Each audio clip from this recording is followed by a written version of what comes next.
वर्णानामर्थसङ्गानां रसानां छन्दसामपि मङ्गलानां च कर्तारो वन्दे वाणी विनायको नारायणं नमस्कृत्य नरं चैव नरोत्तमं देवीं सरस्वतीं व्यासं ततो जयमुदीरयेत्। गुरुर्ब्रह्मा गुरुर्विष्णु गुरुर्देवो महेश्वर गुरुर्साक्षात् परब्रह्म तस्मै श्री गुरुवे नमः। बोलिए सियावर रामचंद्र भगवान की जय, राधावर कृष्ण कन्हैया लाल भगवान की जय, उमा महेश्वर भगवान की जय, गायत्री ब्रह्मदेव भगवान की जय, सद्गुरुदेव भगवान की जय, माता पिता गुरुदेव की जय, समस्त संतगण भगवान की जय, समस्त भक्तगण भगवान की जय। ओम नमः पार्वती पतये हर हर महादेव।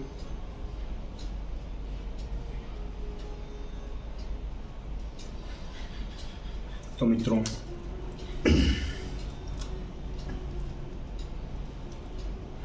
अब तक हमने भगवान श्रीमद् भागवत कथा की क्रमबद्ध रूप से चतुर्थ स्कंद के 7वें अध्याय तक की कथा को श्रवण किया है, पठन किया है, कीर्तन किया है, मनन किया है। अब हम श्रीमद् भागवत कथा के चतुर्थ स्कंद के 8वें अध्याय की ओर कथा को अग्रसर करते हैं। आप सभी उच्च कोटि के श्रेष्ठ श्रोतागण भगवान श्री राधा वल्लभ कृष्ण कन्हैया लाल के श्री चरणों में दृढ़ भक्ति रखते हुए कथा का पठन करें, कीर्तन करें, भजन करें, मनन करें। बोलिए श्री कृष्ण कन्हैया लाल भगवान की जय।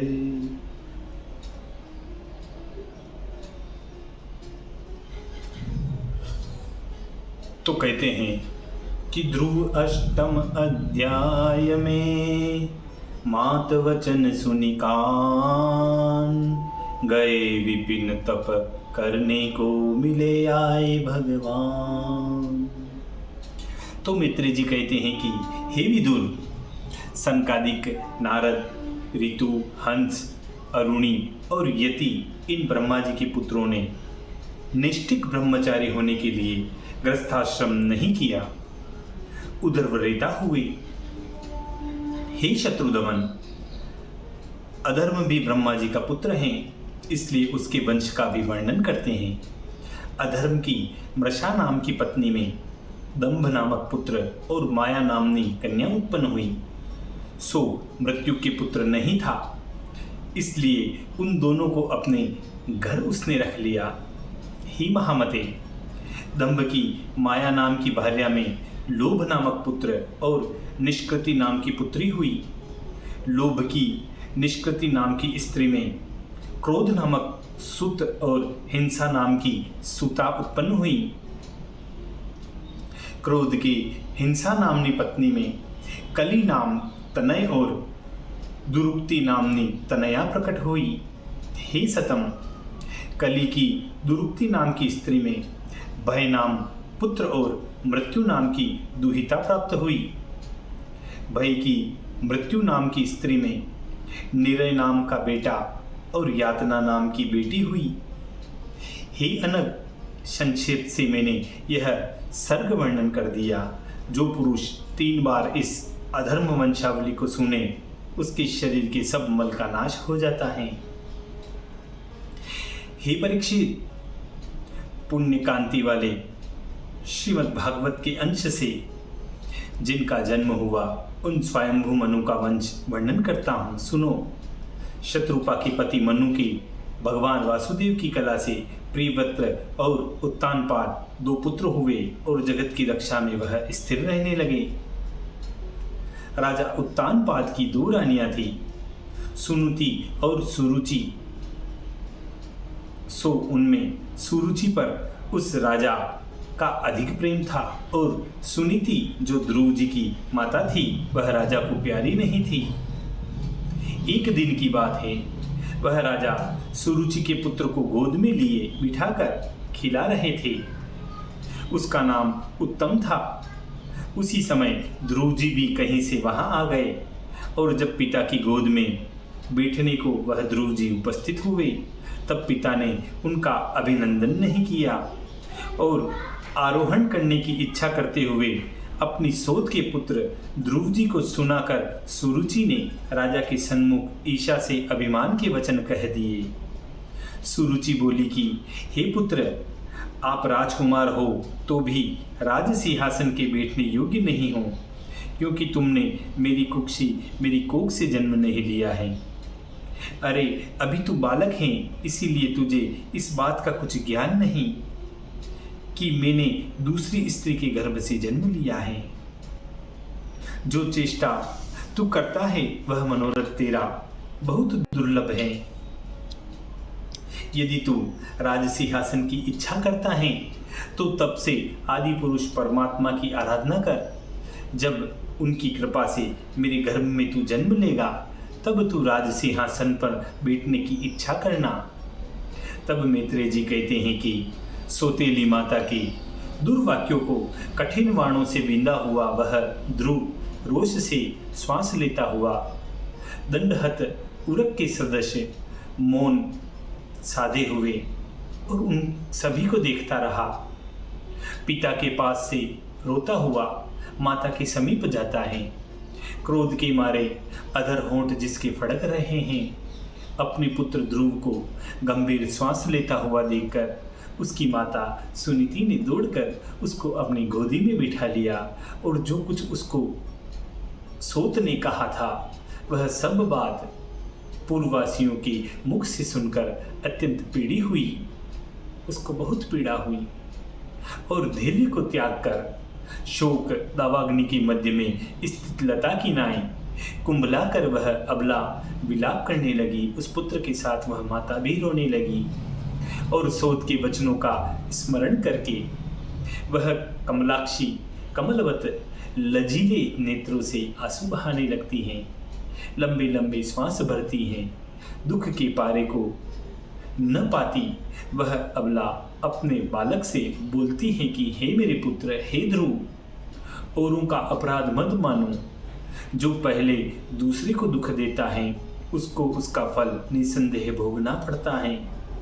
सुरुचि ने जो कुछ कहा सब सत्य है, क्योंकि एक तो तूने मुझ भाग्यहीन के उदर से जन्म लिया, दूसरे मेरे स्तनों का दूध पीकर इतना तू बड़ा हुआ। राजा मुझको भार्या कहते तो हैं, परंतु मन में अत्यंत वह लज्जित होते हैं। हे वत्स, हे मेरे पुत्र, अब ईर्ष्या छोड़कर निष्कपट होकर जो सत्य वचन तेरी विमाता ने कहा है उसको तू स्वीकार करके श्री वासुदेव भगवान के चरणारविंदों का आराधन कर। जो उत्तम की नाई राज्य सिंहासन की अगर तुझे इच्छा हो तो सत्वगुणी जिन भगवान वासुदेव की संसार की पालने के लिए आत्मश्वास जीतने वाले जिनकी वंदना करते हैं, ऐसे चरण कमल की तू सेवा कर। ब्रह्मा जी निश्चय ही ब्रह्मपद को प्राप्त हुए। उसी भांति तुम्हारे पितामह भगवान मनु ने जिन आदि पुरुष अविनाशी अंतर्यामी का एकाग्र बुद्धि से उत्तम दक्षिणा वाले यज्ञों द्वारा पूजन करके और कई प्रकार के उपाय से नहीं मिल पाते, ऐसे भूमि के और स्वर्ग के सुख के साथ साथ मुक्ति के सुख को प्राप्त हुए हैं। हे पुत्र, जिन भक्त वत्सल श्री नारायण के चरणारविंदों के पथ को मुमुक्षु लोग खोज रहे हैं, तुम भी उन भगवान का आशय लो और दूसरा भाव न हो। ऐसे निज धर्म सुशोभित मन में आद्य पुरुष को स्थित करके श्री भगवान वासुदेव का भजन करो। बिना कमल नयन भगवान की तुम्हारा दुख दूर करने वाला मुझको कोई नजर नहीं आता, दिखाई नहीं देता। हे वत्स, ब्रह्मादिक सब देवता जिनकी खोज में रहते हैं, और श्री लक्ष्मी जी कोमल कमल से हाथों में कमल लिए जिनकी चाहना करती हैं, उनकी चरणान बिंदु की तुम उपासना करो। मैत्री जी बोले कि ऐसे मनोवांछित माता के मधुर मधुर वचन सुन अपनी माता से और छोटे छोटे अपने संग के खेलने वाले बालकों से यह बात कहकर और वासुदेव भगवान को अपना हेतु जानकर पिता के पुर से वह ध्रुव चल देता है। देखिए यहाँ एक दोहा भी है कि धरि धीरज मति धीर ध्रुव छोड़ राज्य की आश, चला तुरत ही तमक के उर्धरि रमा निवास। अब हम बन को जात हैं छाड़ी सकल धन धाम, जो चाहो सो राज लो हमें नहीं कुछ काम। मन में यह प्रण करत हो ढूंढो श्री रघुवीर, जो नहीं दर्शन होएंगे तो तज देहु शरीर।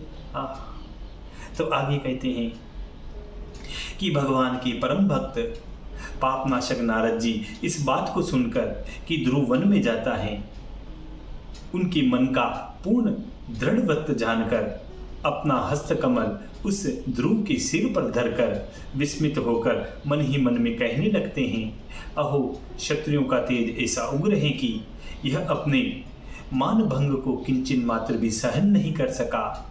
यह तो बालक हैं, तो भी विमाता के दुर्वाक्यों को हृदय में धारण नहीं कर सका। नारद जी बोले कि हे कुमार, हे ध्रुव, खेल खिलौने आदिकों में आसक्त बालकों का कोई अपमान करे व समान करे तो उसमें हम कुछ बुरा भला नहीं देखते। तुम बालक हो, तुम्हारा कोई अपमान करे सम्मान करे, इसमें कुछ बुरा भला नहीं दिखता। जो तुमको मान अपमान का ज्ञान है तो संतोष के हेतु ये भिन्न नहीं है, क्योंकि संसार में पुरुष को मोह से ही सुख दुख होता है और किसी प्रकार से नहीं होता। हे तात, इसलिए जब ईश्वर सहायक होते हैं तो कार्य भी सिद्ध होते हैं। इस बात को निश्चय कर परमात्मा से जो कुछ प्राप्त हो उतने में मनुष्य को चाहिए कि अपने मन में संतोष कर लें। और तू माता के कहे हुए योग करने योग्य हैं, जिनकी प्रसन्न होना पुरुषों को बहुत कठिन है, दुख से आराधना करने योग्य हैं, यह मेरी भी सम्मति है। मुनि लोग सबका संग तजकर त्रिव योग समाधि से अनेक जन्मों से उनकी पदवी का अनुसरण करते हैं, तो भी जान नहीं सकते। इसलिए इस हट को छोड़ दे, क्योंकि यह तेरी हट अच्छी नहीं है और अभी फलदायक भी नहीं होगी। जब योग साधन का समय वृद्धावस्था आ जाएगी तब इसके लिए तू प्रयत्न करना। देव ने जिसके भाग्य में जो लिखा है उसको उचित है कि सुख में दुख में उतने में ही अपने मन को प्रसन्न रख लेवे, क्योंकि उतने में ही अपनी आत्मा को संतुष्ट रखता है। वह पुरुष निसंदेह मोक्ष का भागी होता है। जो आपसे गुण में अधिक हो तो उसको देखकर आनंदित होना चाहिए और उसकी निंदा नहीं करनी चाहिए, और जो आपसे हीन हो तो उस पर अनुग्रह रखना चाहिए, उसका अनादर नहीं करना चाहिए, और जो अपने समान हो उससे मित्र भाव रखना चाहिए, परंतु उससे अपनी उन्नति नहीं चाहनी चाहिए। जो पुरुष इस रीति से चलता है उसका किसी प्रकार से ताप से विनाश नहीं होता। ध्रुव जी बोले कि अपने सुख दुख से नष्ट मन वाले पुरुषों पर कृपा करके भगवान ने यह शांति का उपाय दिखाया है, पर हम सरीखे मतिमंद मनुष्यों को इतना ज्ञान भी नहीं हो सकता। तो भी गौर क्षत्रिय स्वभाव को धारण किए मुझ अवनीत अभागे के हृदय में यह आपका उपदेश ठहर नहीं सकता, क्योंकि सुरुचि के दुर्भाग्य रूपी शरों से मेरा हृदय बींध पड़ा है। हे ब्राह्मण, हे नारद जी, संसार में जो उत्तम पद है उसको कोई नहीं पा सकता, जिस पद को हमारे पिता पितामह और दूसरा भी उस पदवी को नहीं पहुंचा हो, ऐसे त्रिभुवन के उत्तम पद को जीतने का मेरा मनोरथ है। वह उपाय कृपा करके मुझे बताओ। वह ध्रुव जी नारद जी से कहते हैं, उसका मुझे उपाय बताओ, मैं कैसे उस परम पद को पाऊं। तो यहाँ एक दोहा कहा गया है कि जेहि उपाय से परम पद मोहि सहज मिल जाय। हे विरंचि नंदन सोई दीजे आप बताय। आप साक्षात भगवान ब्रह्मा जी के पुत्र हो और वीणा हाथ में लिए जगत के हित के हेतु मार्तंड की नाई खंड खंड में घूमा करते हो। मैत्री जी कहते हैं कि नारद ध्रुव के ऐसे गंभीर वचन सुनकर अत्यंत प्रसन्न हुए और सत्य वाक्यों से उस बालक पर परम स्नेह किया। नारद जी बोले कि तेरी जननी ने जो तेरे अभिप्राय का पंथ बताया है वह निश्चय मोक्षदायक और वासुदेव भगवान से मिलने वाला है, इसलिए मन को सावधान करके उन्हीं का भजन कर। जो मनुष्य अपना सुख चाहे वह धर्म कर्म अर्थ काम मोक्ष के निमित्त श्रीमन नारायण का चरणारविंदों का आराधन करें, क्योंकि प्रधान कल्याण का ही कारण कहा गया है और वह उन भगवान के चरणारविंदों की आराधना करना ही है। इसलिए हे पुत्र, श्री यमुना जी के तट पर अत्यंत रमणीय मधुवन नाम का क्षेत्र है, जहां भगवान श्री कृष्णचंद्र आनंद कंद सदा विराजते हैं। वहां तू जा, निश्चय तेरा कल्याण होगा। उस पवित्र आश्रम में जाकर नित्य यमुना जी की अमृत रूपी जल में त्रिकाल स्नान करना, अपने नित्य कृत से निश्चिंत होकर दृढ़ आसन जमाकर तू वहीं रहना। पूरक रेचक कुंभक यह 3 प्रकार की जिसकी वृत्ति है, ऐसे प्राणायाम से धीरे धीरे प्राण इंद्रिय मन के मल को दूर करके धीर मन से गुरु रूप कृष्ण भगवान का ध्यान करना। जनों के ऊपर प्रसन्न होने में सुमुख निरंतर प्रसन्न वंदन, सुंदर नेत्र, सुंदर नासिका, सुंदर भ्रुगुटी, सुंदर कपोल, देवताओं में सुंदर तरुण अवस्था, रमणीय अंग, अरुण होठ, देखने योग्य बिंबवत अधर, नम्रीभूत आश्रितों के सुखदायक शरण्य रूप, करुणा निधान, शिवत्स का चिन्ह धारण किए हुए, मेघवत श्यामवर्ण वनमाली, अंतर्यामी, शंख चक्र गदा पद्म से शोभित चतुर्भुज हैं, किरीट कुंडल केयूर कंकण से दीप्तिमान हैं, कौस्तुभ मणि और आभरण ग्रीवा में दीप्तिमान पीतांबर पहने, कटी में शुद्र घंटी का धारण किए हुए, कंचन के नूपुर चरणारविंदों में सजाए हुए, अत्यंत दर्शन योग्य, शांतिचित मन और नेत्रों की आनंदवर्धक, नख मणिपंक्ति से शोभित हैं, पूजित चरण हृदय कमल की कलियों पर विराजमान, जीवात्मा में स्थिति हैं, मंद मंद मुस्काते, प्रेम सहित अवलोकन वरदायकों में श्रेष्ठ श्री कृष्णचंद्र के स्वरूप का पहले धारणा से दृढ़ हुए एकाग्र मन से ध्यान करना।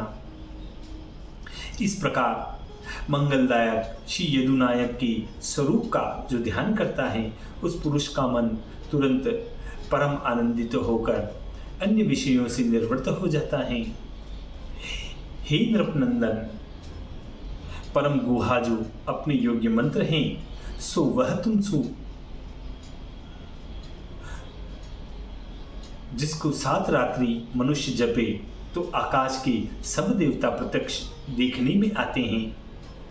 ओम नमो भगवते वासुदेवाय। उत्पत्ति पालन संहार करता षडगुण ऐश्वर्यवान भगवान सब जीव जिनमें निवास करें उनके लिए नमस्कार हैं। सज्जन पुरुषों को उचित है कि इस मंत्र से भगवान वासुदेव की नाना प्रकार की पूजा की सामग्रियों से देश काल के विभागों को जानकर द्रव्योमयी भगवान का पूजन करें। पवित्र जल, वन के फल फूल आदि सुंदर अंकुर, वस्त्र, तुलसी दल सहित भगवान वासुदेव का पूजन करें। शालिग्राम शिलादिक की मूर्ति बनवाकर द्रव्यमय पूजा करें। अवार का पृथ्वी जल आदि से भगवान का पूजन करें। इंद्रियों को जीत, मन को शांत कर मौन बनकर वन के कंदमूल खाएं और अपनी इच्छा से जो अवतार धारण करते हैं उनका चिंतन करें और विष्णु भगवान फिर अपनी अचिंत्य माया के अवतार लेकर सुंदर सुंदर लीला करेंगे। इस प्रकार हृदय में ईश्वर का ध्यान करें।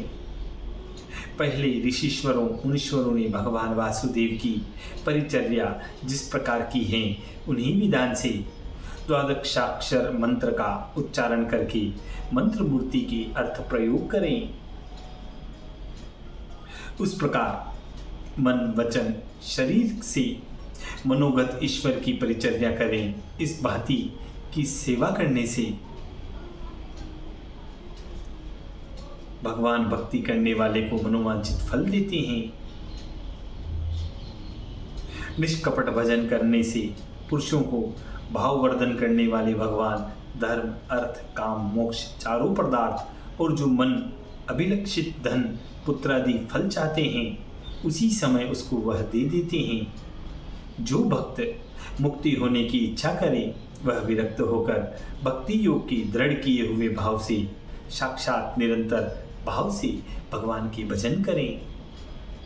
नारद जी के ऐसे मनोहर वचन सुनकर सुनति कुमार ध्रुव जी ने उनकी परिक्रमा देकर प्रणाम करके भक्ति रूप हरि चरणान बिंदु से शोभित मथुरा के निकट मधुवन को गमन किया। ध्रुव जी के वन में जाने के उपरांत श्री नारद जी राजा उत्तानपाद के अंतपुर में पहुंचे। राजा ने नारद जी को आता देखकर अधर्य देकर बड़े आदर सत्कार से पूजन करके आसन दिया। उस पर आनंद पूर्वक विराजमान होकर नारद जी बोले कि हे राजन, आपका मन मलिन तन छीन हो रहा है, इसी क्या चिंता है? आप धर्म अर्थ कर्म सहित नष्ट तो नहीं हो गए, या आपका किसी प्रकार का कोई नुकसान तो नहीं हो गया? तब राजा बोले कि हे ब्राह्मण, मैंने स्त्री के विवश होकर निर्दयपन से सकल सुलक्षण धाम महात्मा अपने 5 वर्ष के बालक पुत्र को उसकी माता समेत घर से निकाल दिया।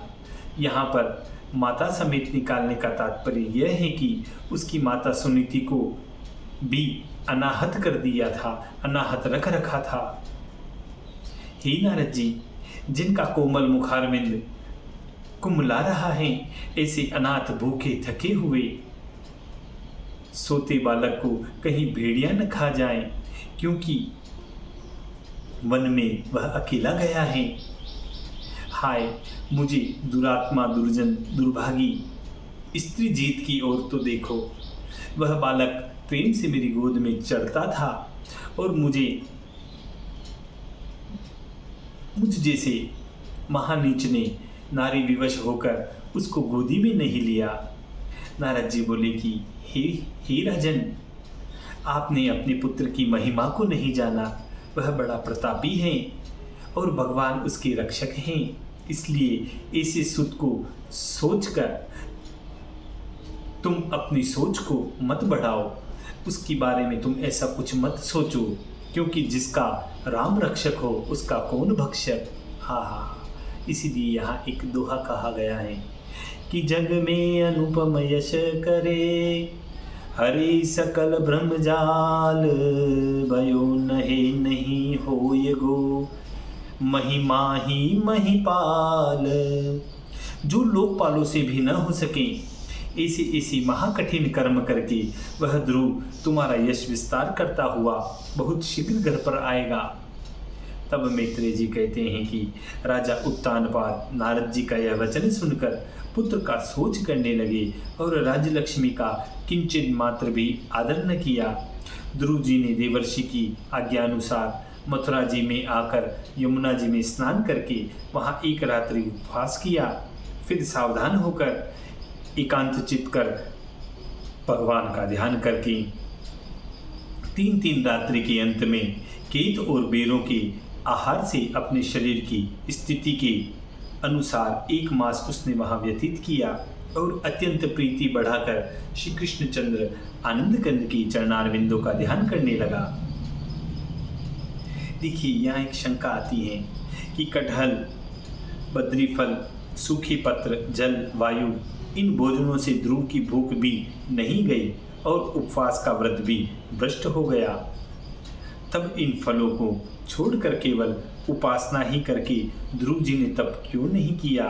तो यह उत्तर है कि यह वचन धर्मशास्त्र में लिखा है कि ब्राह्मण, क्षत्रिय, वैश्य जो यज्ञोपवीत नहीं लेने पाए और बालकपन में ही वन को चला जाए तो बिना जनेऊ के तप करना चाहिए, परंतु बिना आहार किए उसी तप की सिद्धि नहीं होगी। बड़े बुद्धिमान ध्रुव ने ऐसा जानकर फल और पत्ते खाकर तप किया। ऐसा भोजन करने पर उपवास भी नहीं हुआ और उसकी तृप्ति भी नहीं हुई। तो आगे कहते हैं कि दूसरे मास में ध्रुव जी ने छठे छठे दिन आप से आप गिरे हुए तृण और पत्तों को खा कर उदर पूर्ति की और फिर हरि का भजन करने लगा। तीसरे मास में 9 दिन में जलपान करके उत्तम श्लोक ईश्वर का समाधि से पूजन किया। चौथे महीने में 12 दिन में श्वास को जीतकर वायु भक्षण कर श्री गोविंद के चरणारविंदों का ध्यान किया। जब 5वां मास प्रारंभ हुआ तब नृपनंदन ध्रुव जी श्वास को जीतकर खंभ की नाई एक चरण से खड़े होकर परब्रह्म परमात्मा का ध्यान करने लगे। इसके अनंतर सब ओर से मन को खींचकर हृदय पंचभूत अर्थात शब्द आदि विषय और इंद्रिय अंतकरण में भगवत की रूप का ध्यान करने लगे। इसे कृष्णमय हो गए कि जहाँ देखो वहाँ कृष्ण ही कृष्ण दिखाई देते थे। जब महतत्वादिकों की आधार प्रधान पुरुष के ईश्वर की उसने इस प्रकार धारणा कर ली, तब एकाएकी तीनों लोग कांप उठे। जब नृप कुमार एक चरण के आधार से खड़ा रहा तब धरणी उसके अंगूठे से दबी तो झुकने लगी। जैसे गजेंद्र के एक पग दक्षिण और वाम में धरने से पद पद पर नौका झुक जाती है, ऐसे थोड़ी सी एक ओर को झुक गई। अनन्य मन प्राण जीतकर 10 दिशाओं को रोककर आत्मा के साथ अभेद दृष्टि से विश्वात्मा विष्णु भगवान का जब उसने ध्यान किया तब श्वास के रोकने से सब विश्व का श्वास जैसे रुक गया और लोगों का दम घुटने लगा। तब लोकपाल और सब देवता महादुखी हुए और इस भेद को न जाने भगवान की शरण में गए। देवता बोले कि हे भगवान, हे सर्वंतर्यामी, चराचर लोक के प्राण क्यों रुक गए हैं? इसका कोई कारण हम नहीं जानते। हे शरणागत वत्सल, हम सब आपकी शरण आए हैं, इस महाविपत्ति से हमें बचाओ। श्री भगवान बोले कि तुम कुछ भय मत करो, एक बालक ने तप किया है, उसको मैं अभी जाकर निर्वृत्त करूँगा। तुम अपने अपने लोकों को धामों को चले जाओ। उत्तानपाद के पुत्र ध्रुव ने तप करने से मुझ में उसकी आत्मा सम्यक प्रकार से प्राप्त हुई है, इसीलिए यहाँ कहते हैं भक्त है मेरे जीवन प्राण, जब जब वीर परत भक्तन पर धरत हमारो ध्यान, उसी समय सुधि लेत गरुड़ चढ़ त्याग खान अरुपान, भक्त हेतु अवतार लेत हूँ भूमंडल में आन, हम भक्तन के भक्त हमारे करत सदा सम्मान, जो कोई मेरी शरण लेत है मुझको अपनो जान, मेरे हृदय बसत सो निश दिन सज्जन सुजन सुजान, मैं अपने पूर्ण भक्तों को देता हूँ हृदय सुस्थान, शालिग्राम नाम से बढ़कर और कौन सो दान, शालिग्राम से बढ़कर और कौन सो है दान। इसी प्रकार ध्रुव जी के और नारद जी के भगवत संवाद के साथ ध्रुव जी की भगवत भक्ति को प्रणाम करते हुए श्रीमद् भागवत कथा के चतुर्थ स्कंद के 8वें अध्याय की यहाँ पूर्णता होती है। बोलिए श्री कृष्ण कन्हैया लाल भगवान की।